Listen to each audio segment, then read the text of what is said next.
Jour 12, mesdames et messieurs, de la guerre au Moyen-Orient. Mais dans cette année qui ne cesse de nous surprendre, merci beaucoup à Warfront pour l'UE. Oh, nous avons dû faire de la place pour ce qui semble être le prochain domino, une opération américaine.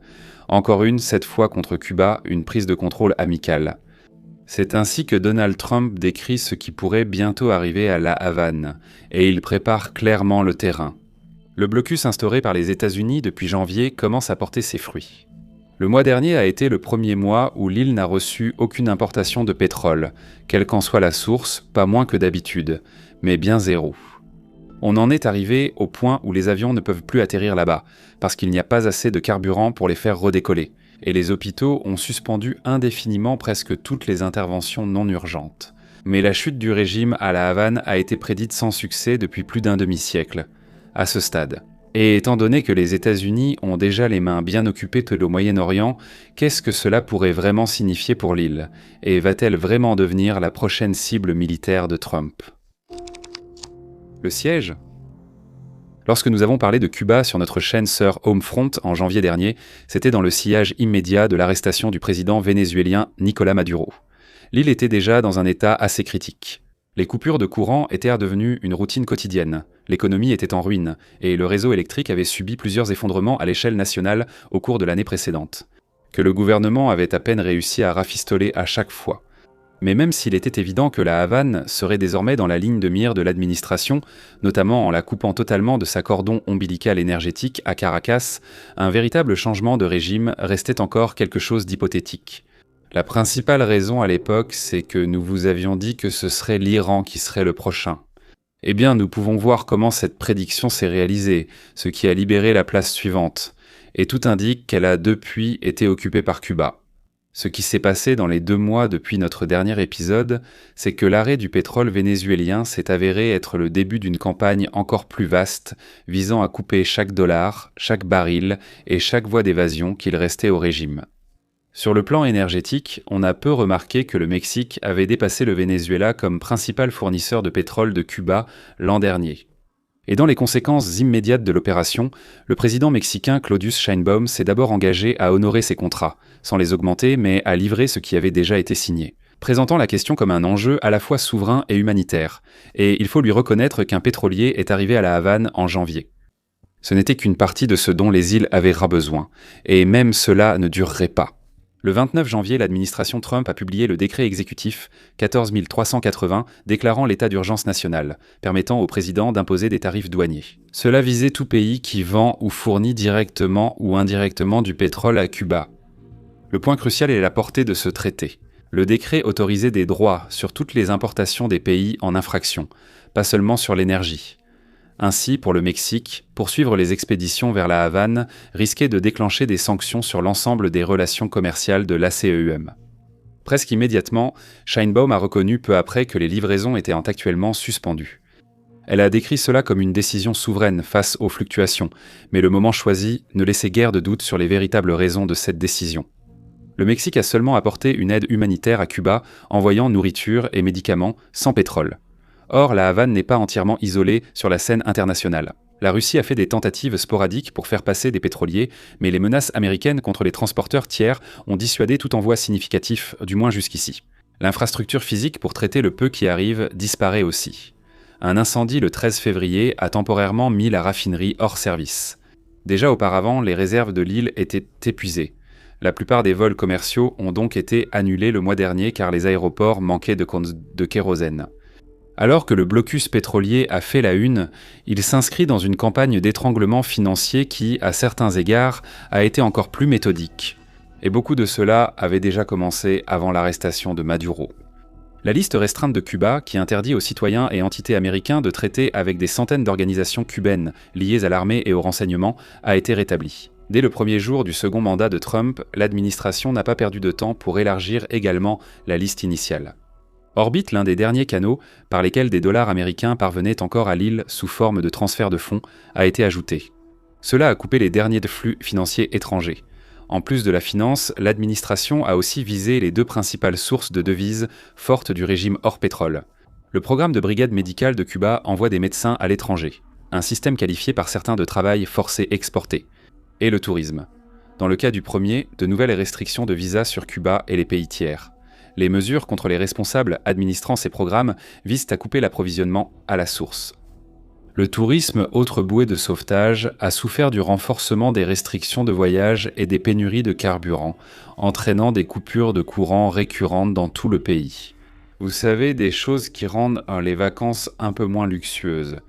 L'effet combiné de tout cela, c'est une île qui est actuellement à court de presque tout en même temps. Carburant, dollars, nourriture. Tout cela soulève donc la question évidente. Quel est exactement l'objectif de Washington ici ? Avant d'aborder les négociations en coulisses et les objectifs de l'administration, une note sur Frontstoco, notre espace abonné. Pour approfondir ces sujets, chaque semaine nous publions 2 vidéos exclusives et 2 articles d'experts non diffusés sur la chaîne principale. Considérez cela comme un moyen d'approfondir les histoires qui vous intéressent le plus. En ce moment, vous ne serez pas surpris d'entendre cela. Nous proposons de nombreux contenus bonus sur l'Iran, des vidéos sur la vie actuelle dans le pays et des articles d'experts sur la réponse des États du Golfe à la menace des drones iraniens. Nous approfondissons aussi des histoires mondiales, dont une analyse détaillée de l'opération au Venezuela. Des questions persistent, comme celle de savoir si l'Amérique latine gagnera un jour la guerre contre la drogue.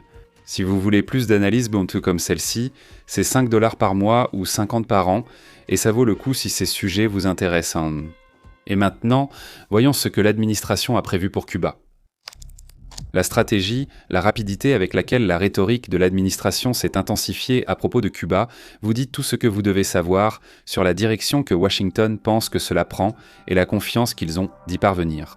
Le 3 janvier, lors du raid contre Maduro, alors que la poussière retombait, les analystes tentèrent de voir si cela s'inscrivait dans une campagne régionale plus large. Trump s'est montré presque désinvolte sur l'avenir des relations avec la Havane, déclarant « Je pense que Cuba sera un sujet dont nous parlerons, car c'est une nation en faillite actuellement ». Dès le lendemain, il a exclu une action militaire, affirmant que ce ne serait pas nécessaire car, je cite, « On dirait que ça s'effondre, tout seul ». 2 mois plus tard, le ton change. En mars, le président utilise pour la première fois l'expression « prise de contrôle amicale ». Ce qui est frappant ici, cependant, c'est à quel point la stratégie derrière cette rhétorique implique peu l'armée. Maintenant, cela est presque certainement influencé par le fait que Washington mène actuellement la plus grande opération militaire depuis la guerre en Irak en 2003. Mais cela n'explique pas tout. Il était assez clair, même avant le renforcement militaire des États-Unis au Moyen-Orient, qu'il visait militairement Téhéran. Ce n'est tout simplement pas le cas ici. Le représentant Carlos Jiménez, l'un des membres cubano-américains du Congrès les plus bellicistes, a intitulé une tribune « Cuba approche de son moment, mur de Berlin ». Pour les plus jeunes, la chute du mur de Berlin est célèbre car elle n'a pas nécessité de déploiement militaire, mais a résulté d'un mouvement populaire après l'effondrement du système. Et c'est le pari que Washington semble faire ici, que le régime cubain et sa légitimité pourrissent tant plus vite qu'il ne peut colmater les brèches. Et cette patience ne coûte pratiquement rien, alors qu'une invasion coûterait énormément. Et d'après les chiffres, il est difficile de leur donner tort. Février 2026 a été, comme déjà mentionné, le premier mois en plus de 10 ans sans aucune importation de pétrole à Cuba. Le réseau fonctionne à moitié de sa capacité dans ces bons jours, et les analystes préviennent qu'une pénurie totale de carburant pourrait arriver dans quelques semaines, touchant bien plus que l'énergie. Fin février, le secrétaire d'État Marco Rubio a quitté le discours sur l'état de l'Union de Trump pour un sommet de la CARICOM, un bloc qui avait longtemps été l'un des alliés les plus fiables de la Havane pendant plus de 50 ans. À la fin de la journée, il a déclaré aux journalistes que pratiquement tous les dirigeants présents dans la salle étaient d'accord pour dire que le statu quo de Cuba était inacceptable. Il ne s'agit donc pas de savoir si la pression fonctionne, elle rend clairement la vie misérable sur l'île. Non, la vraie question est de savoir si cette pression peut réellement conduire à un changement de gouvernement. Plus tôt ce mois-ci, des responsables informés ont indiqué que l'administration pense cela possible, lors de négociations secrètes qualifiées par certains de « Cuba Striker », un plan dans lequel les États-Unis assoupliraient les sanctions sur l'énergie, les ports et le tourisme et permettraient des investissements américains directs en échange d'une sortie politique négociée pour le président Miguel Díaz-Canel. L'homme avec qui Rubio s'est entretenu n'est autre que le petit-fils de Raúl Castro, âgé de 41 ans, qui serait chargé de superviser tout cela. Gaeza, le conglomérat militaire qui est au cœur de l'économie cubaine, l'ampleur de Gaeza est difficile à surestimer.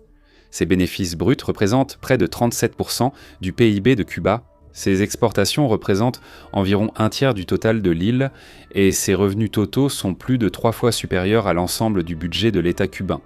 Des documents ayant fuité auraient également révélé que le conglomérat détient jusqu'à 18 milliards de dollars en devises fortes, soit une part importante du PIB annuel total de l'île en difficulté.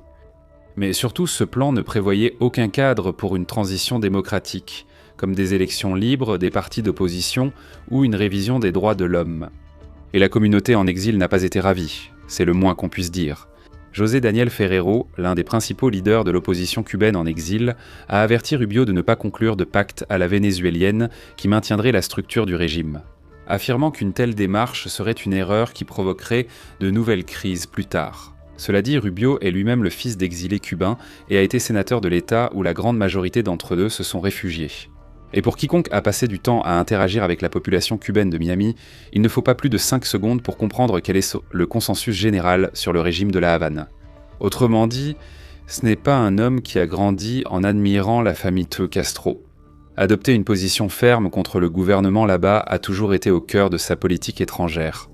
Une interprétation possible est que la position ferme envers Cuba représente une position constante, en remplaçant l'homme au sommet par quelqu'un de plus enclin à réformer, et à partir de là, commencer à travailler sur ce qui va suivre. Mais quel que soit l'objectif final de Washington, la campagne de pression n'attend pas que les diplomates règlent la situation, et le réseau électrique cubain non plus. Compte à rebours jusqu'à l'heure zéro. Alors, quand on parle de coupure de courant tournante, on pense peut-être aux pannes d'électricité occasionnelles que nous connaissons tous de temps en temps lors de fortes tempêtes. C'est gênant, je veux dire, si la coupure dure particulièrement longtemps, vous ne pourrez pas recharger votre téléphone pendant un moment. Ou pire encore, vous pourriez être coupé de notre couverture, ici sur Warfront, jusqu'à ce que la situation revienne à la normale. Non, attendez. Ce qui se passe à Cuba, c'est un univers complètement différent. Le 4 mars, la centrale thermoélectrique de Guiteras, cette même installation vieillissante dont l'effondrement en octobre 2024 avait plongé la majeure partie de l'île dans l'obscurité, est tombée en panne une fois de plus. Cette fois, les 2 tiers de l'île ont été touchés. La réparation a pris 4 jours, mais les dégâts étaient déjà là. De toute façon, le réseau remis en service couvrait moins de la moitié de la demande nationale. Pendant la crise, Cuba produisait environ 1200 MW pour un besoin de plus de 2200. Les coupures de courant, qui duraient 12 à 14 heures, dépassent désormais 20 heures. En résumé, une mauvaise gestion chronique et 2 mois de blocus ont causé au réseau électrique cubain ce que le Kremlin a infligé en 4 ans de bombardements constants à celui de l'Ukraine. Concrètement, cela signifie que la vie quotidienne à Cuba est redevenue quelque chose de plus proche de l'époque pré-industrielle. Les coupures de courant rendent les réfrigérateurs presque inutiles, rendant souvent impossible la conservation des denrées périssables. La plupart des camions poubelles de la Havane sont à l'arrêt faute de carburant, donc les ordures s'accumulent pendant des semaines et finissent bien par être brûlées dans la rue. Plus de 80% des stations de pompage fonctionnent à l'électricité, donc en cas de coupure, l'eau s'arrête aussi. Près d'1 million de Cubains dépendent de camions-citernes, eux-mêmes tributaires du carburant. Les familles remplissent des seaux et faisaient toutes les tâches essentielles durant les rares heures d'électricité avant la coupure. La situation institutionnelle est aussi grave, voire pire. Les hôpitaux ont suspendu la plupart des opérations non urgentes dans tout le pays. Le système de santé, autrefois fierté du régime, fonctionne selon le ministre de la Santé, au bord de l'effondrement. Le Bureau humanitaire de l'ONU a signalé que 16 000 patients atteints de cancer attendent une radiothérapie et plus de 12 000 personnes dépendant de la chimiothérapie restent sans traitement. Alors que les ambulances, s'entéduées à travers l'île, peinent à obtenir du carburant pour les interventions d'urgence, les analystes ont commencé à utiliser le terme « l'heure zéro » pour désigner le moment où les réserves seront finalement épuisées. Et les rapports commencent à indiquer que cela pourrait se produire entre la mi-mars et la fin mars. Et étant donné que nous enregistrons ceci le 11 mars, ce n'est vraiment pas très loin, n'est-ce pas ? Washington parie que ces conditions mèneront soit à des négociations pour la sortie du régime, soit à une pression du peuple cubain pour l'y forcer. Et en surface, cette théorie a un certain sens, même si elle est plutôt sombre pour les gens là-bas et qu'elle entraînera certainement des pertes humaines. Dans les jours qui ont suivi la panne du 4 mars, des manifestations ont éclaté dans plusieurs quartiers de la Havane et se sont propagées à travers l'île jusqu'à des villes comme Matanzas, avec des gens scandant « liberté » et « abat le communisme ». Et pour les Cubains qui préféreraient partir plutôt que de se battre, cette option s'est plus ou moins tarie elle aussi. Autoriser les opposants au gouvernement à quitter le pays servait depuis des années de soupape de décompression. Une soupape, un opposant ou un émeutier en moins dont le régime aurait à se soucier. Depuis 2021, le moyen le plus simple pour les Cubains de le faire était via le Nicaragua, dont la politique d'exemption de visa a été un clin d'œil à ceux qui voulaient prendre pied sur le continent pour ensuite remonter vers le nord. Le 8 février, Managua a discrètement annulé les accords, acte vu comme une concession à Washington après la capture de Maduro, qui a davantage isolé le régime Ortega. Et, si l'on en croit nos sources, désireux d'éviter de devenir le sujet de notre prochain épisode potentiel sur le Nicaragua. Cela laisse essentiellement deux options aux Cubains ordinaires, endurer ou descendre dans la rue, et le régime a passé des années à s'assurer qu'ils savent ce que coûte la seconde option. Les dernières manifestations à grande échelle, qui remontent à 2021, pèsent encore lourdement, d'une manière qui a empêché les manifestations actuelles de prendre de l'ampleur. Plus de 1000 personnes ont été arrêtées à l'époque, et beaucoup d'entre elles purgent encore des peines de 15 à 20 ans. Pour avoir simplement scandé des slogans, y compris des enfants, certains observateurs de Cuba évoquent parfois la Corée du Nord pour expliquer comment un gouvernement aussi fragilisé peut encore tenir debout. Et même si ce n'est pas une analogie parfaite, puisque le régime cubain n'est pas aussi fou ni aussi brutal que celui de Pyongyang, la comparaison peut quand même apporter quelque chose. Pyongyang a démontré il y a des décennies qu'un régime peut survivre à des circonstances extraordinaires si son appareil de sécurité reste cohérent, indépendamment de l'opinion de la population locale. La famine a peut-être tué des centaines de milliers, voire des millions de Nord-Coréens dans les années 90, mais la famille Kim n'a pas bronché. Pour la plupart des soulèvements contre les dictateurs, le coup fatal n'est pas souvent une manifestation de masse, mais la perte de confiance de l'État en lui-même, ce qui prend généralement la forme d'un refus de tirer sur son propre peuple. Au 11 mars, aucun rapport crédible ne signale de défection dans les services de sécurité cubains. Cela s'explique en partie par la stratégie d'isolement du régime. Un décret de la fin de 2025 a élargi les avantages militaires, tandis que les approvisionnements pour les unités liées à la défense sont explicitement prioritaires par rapport aux besoins civils dans le plan de rationnement d'urgence, et jusqu'à présent, cela a porté ses fruits. Les unités d'intervention rapide de l'État ont démontré une conviction absolue à se déployer dans chaque foyer de protestation sans aucune hésitation. Il y a aussi l'exemple de l'Iran, bien qu'actuellement bombardé par les États-Unis et Israël, le régime de Téhéran a montré l'exemple aux despotes du monde entier. Il y a 2 mois à peine, on a vu qu'on pouvait réprimer de grandes manifestations nationales en quelques jours, à condition d'avoir l'armée de son côté et d'accepter de tuer un nombre effarant de personnes. Pour être juste envers la Havane, il n'a jamais mené de répression aussi brutale que celle de l'Iran, mais la leçon générale d'une réaction sévère ne leur aura pas échappé. Pourtant, les choses pourraient être en train de changer. Le régime cubain a toujours privilégié l'appareil, mais cette fois, les réserves finançant les officiers sont les mêmes. À l'heure zéro, personne ne viendra les renflouer. Tous les autres régimes tombés sous la pression populaire avaient cela en commun. Un moment où ceux qui tenaient les armes ont décidé que ceux qui donnaient les ordres ne méritaient plus qu'on meure pour eux. Qu'il s'agisse d'intérêts personnels purement matériels, d'engagements idéologiques, religieux envers l'État ou autres, cela varie selon les cas. Mais au final, un État où les hommes armés sont prêts à s'en servir est dans une position plutôt solide. Et même si nous ne sommes pas là pour prédire l'avenir, nous devons l'imaginer. Si Cuba n'arrive pas à un accord avec Washington d'ici le jour J, nous verrons l'engagement des hommes armés là-bas mis à l'épreuve. Après tout, seul le temps nous dira si la prochaine étape sera une transition pacifique, une révolution ou les germes d'encore une intervention militaire. Merci de nous avoir regardés.